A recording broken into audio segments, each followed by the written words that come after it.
What is going on, Pats Nation? It's Patriots Couple here back with another video, and in this one, I got some really good news that I think is going to make a lot of Patriots fans happy, and that's some news about Matt Patricia here, and how he will not be returning as the New England Patriots offensive coordinator for the 2023 season. Now, New England's offense has taken a gigantic step back compared to just last year in 2021 in Mac Jones' first year, in which Mac Jones was able to make a Pro Bowl and the NFL's top 100, easily making himself the best quarterback from the 2021 draft class. And as we all know, the NFL has really switched its playing style and just how teams ultimately in their franchises are becoming successful. And one of the best ways at starting to do that is to get a young quarterback and build your offense around him, have a very elite, stagnant offense, and get a young quarterback that you can build around on their 4 to 5 year rookie deal before you have to go out and pay them $30+ million per year. Essentially meaning that the New England Patriots had to rely on Mac Jones taking that second year leap in order for this team to, 1, make the playoffs, 2, be contenders, and 3, continue to be successful. Because let's not forget, the New England Patriots have not won a playoff game since 2018 when they went to win Super Bowl 53. Now, when the Patriots did lose Josh McDaniels, some fans were happy and some fans were upset. Me personally, I was very concerned just because Josh McDaniels has been the Patriots offensive coordinator really for the last couple decades. I really don't include that short period of time that he was with the Broncos. And you really look at that elite run that the New England Patriots have had, over the last 10 years, and Josh McDaniels was a big part in that and a big part of why Mac Jones in his rookie year was able to do what he was able to do. And again, talking about how important that second year leap was, it made you concerned hearing that Matt Patricia was going to be the guy, teaching the offensive line and working a little with Mac Jones, because ultimately he was going to be the guy calling offensive plays. And like I said, we've taken a gigantic step back. The Patriots offensive line bears the largest amount of responsibility for pressures allowed for their quarterback, with a total of 96.7%. Now, out of 96.7%, Mac Jones is responsible for just 8.2%. And that's really been one of the big issues, is this offensive line, which took a big step backwards this season. Getting rid of Shaq Mason and letting Ted Karras walk to Cincinnati shouldn't have been as big of a deal as it was, because other than them, the Patriots were getting back all of their offensive linemen from 2021, plus they arguably got better drafting Cole Strange in the first round, finally getting some continuity here with Michael Onwenu at right guard, and then you had your tackles back here with Isaiah Wynn and Trent Brown, which, as long as they stayed healthy, were at least average tackles. And you guys already know what I'm about to say, because I say this every time I talk about the offensive line and their struggles, and that's that your offense cannot be successful if you do not have an offensive line that is built to at least have your quarterback being able to stand up straight for 2 to 3 seconds, especially a quarterback that is just in his second year. Mac Jones realistically has to get the ball out within 1 to 1.5 seconds in order to avoid the pressure that is coming from this offensive line. And unfortunately, it's just not one side. It's not the right side or the left side. It's not just because of the tackles. It's the offensive line as a unit.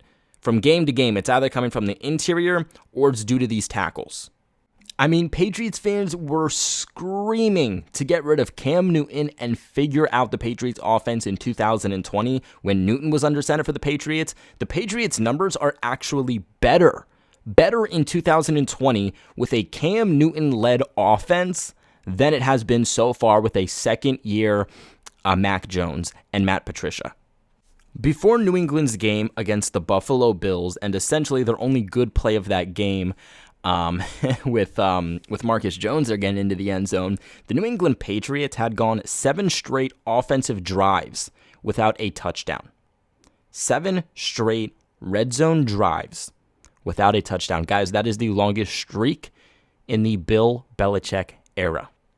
And not only has the offensive line been terrible just with pressure and actually giving Mac Jones the ability to let his receivers get open and actually make a play, because when Mac Jones is protected, he puts up an elite passer rating, as for when he's not, his passer rating drops to below average. But like I said, the pressure isn't the only issue. It is simple things that Bill Belichick and the New England Patriots have been known for decades, not being able, have been known over the last couple decades to not commit penalties. When you think of one of the most disciplined teams in the entire National Football League, the New England Patriots have to be up there. Unfortunately for this season, you have to put them at one of the worst, because penalties offensively, especially with the Patriots' offensive line, have been absolutely horrific, especially with their offensive tackles. And because of these stupid penalties that come at the absolute worst moments, the New England Patriots get put in a position where it's 2nd and long or it's 3rd and long. And unfortunately, the Patriots don't have the personnel, they don't have the play calls, they're just not in a position to convert 2nd and 3rd and long. At that point, you're just picking up the yards you can to make it easier on your punter. Patriots offensive tackles Trent Brown and Isaiah Wynn have 18 penalties, 9 each, which account for 37.5% of the total penalties that New England has. The Patriots' entire offensive line has 31 out of 48 penalties, which is 65%. 65% of the Patriots' penalties coming just from their offensive line. This team has been undescribably and surprisingly undisciplined. And you look at the games New England has played so far this season, as the season slowly is starting to come to an end, and this defense has played spectacular. If the Patriots even got a 2021 version of Mac Jones this year, we would have been in a position where we're comfortably heading into the playoffs in a couple of weeks, but we're now on the outside looking in, saying we might not even make the playoffs. And you look at each of these games and their outcome, and it comes down to the offense really putting up next to no points. Week 1 against Miami, we only put up 7. Week 2, we end up sneaking out a win against one of the worst teams this year in the NFL, in the Pittsburgh Steelers, putting up 17 points. Against the Ravens, we put up 26 points, one of our best offensive games of the entire season. Against the Packers with Bailey Zappi, we put up 24. Against the Lions, we were able to put up 29. Against the Browns, we were able to put up 38. 3 games in the Packers, Lions, and Browns that were uncharacteristic for the Patriots all season long, because they actually did things correct with Bailey Zappi, in which they have not done with Mac Jones. Which really just goes back to Matt Patricia not knowing how to work with his quarterbacks and not knowing how to game plan based on who your player is and working with their strengths and weaknesses. I mean, it absolutely blows my mind that in a couple of weeks, when we were not expecting Bailey Zappi to even be a starting quarterback for the New England Patriots at any point this year, Matt Patricia was able to game plan better for him than he has Mac Jones really this entire season, probably outside of that Vikings game. And he's been with Bailey Zappi for a few months. He's been with Mac Jones now his 2nd year. After that Browns game, reality started to hit the New England Patriots offense yet again. We put up just 14 points against the Bears. We put up 22 against the Jets, 26 against the Colts, 10 against the Jets again. We put up 26 against the Vikings, 10 against the Bills, 27 against the Cardinals, meaning that New England has only put up 30 points or more once this entire season, and that was against the Cleveland Browns with Bailey Zappi. And I'll tell you right now, New England is not going to compete in the AFC. They're not going to compete for a Super Bowl. They will not even compete for the AFC East, not being able to put up at least 30 points. You're in a division with the Buffalo Bills and the Miami Dolphins. Miami Dolphins, who are the best offense in the National Football League, and the Buffalo Bills, who are top 5. And that's before we get into teams like the Chiefs and the Chargers. And although Robert Kraft hasn't really vocally come out and said much about Bill Belichick or these Patriots struggles or Matt Patricia or really the offense in general, he hasn't really come out and said much about it yet. I would expect during the offseason him to say something because, I mean, just a few months ago before the season started, we were in the offseason, I believe it was league meetings, Robert Kraft comes out and he kind of vocally calls out Bill Belichick, saying, We haven't won a playoff game since 2018. Something has to change, and it's going to start with the offense.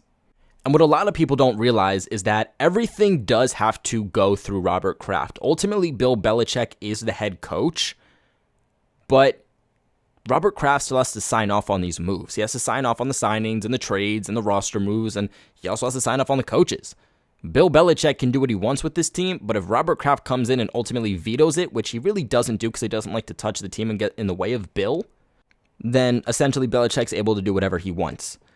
But again, with Robert Kraft vocally coming out before the season starts saying we need to win a playoff game, we need to start moving forward and not either move backwards or continue to be stagnant, I know that he's not happy with how this team has performed, especially on offense, taking such a big step backwards.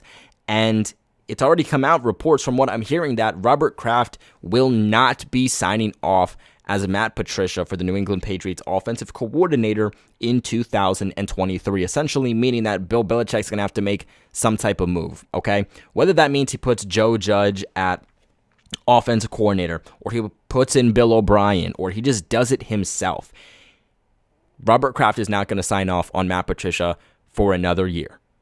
Essentially meaning that Patriots fans, you guys are going to get what you want. I know that there's actually petitions out there people are signing to get Matt Patricia out of the front office for the New England Patriots. And here's what I'll say about this, okay? Matt Patricia should have never been the offensive coordinator for the New England Patriots, but it also wasn't necessarily his choice. He could have turned it down, but at the end of the day, when your best friend and Bill Belichick is coming to you saying, hey, I want you to have this position, I need your help, you're not necessarily going to turn it down, but you can tell that he's not an offensive-minded coach. He's really never been, and he's a defensive-minded coach, and that's showing with his play calling. And I do still think, because he's been a former head coach in the NFL, he's been around this franchise for so long, I do still think he does serve a valuable point to our team one way or another, but I don't think that he should be a play caller on offense or defense, but either working in the front office, working with personnel moves, or just being Bill's assistant at this point. You just got to think that there is some type of role for Matt Patricia that could actually vote positive for New England, that just doesn't involve him being the head of any key department for the Patriots. But what are your guys' thoughts on reports coming out that Matt Patricia will not be the New England Patriots offense coordinator because Patriots owner Robert Kraft will not be signing off on that? Let me know in the comment sections below. Remember to leave a big like on this video and, of course, subscribe to the channel for all of your New England Patriots news. Like always, I appreciate you guys for watching, and go Pats. In Astroworld.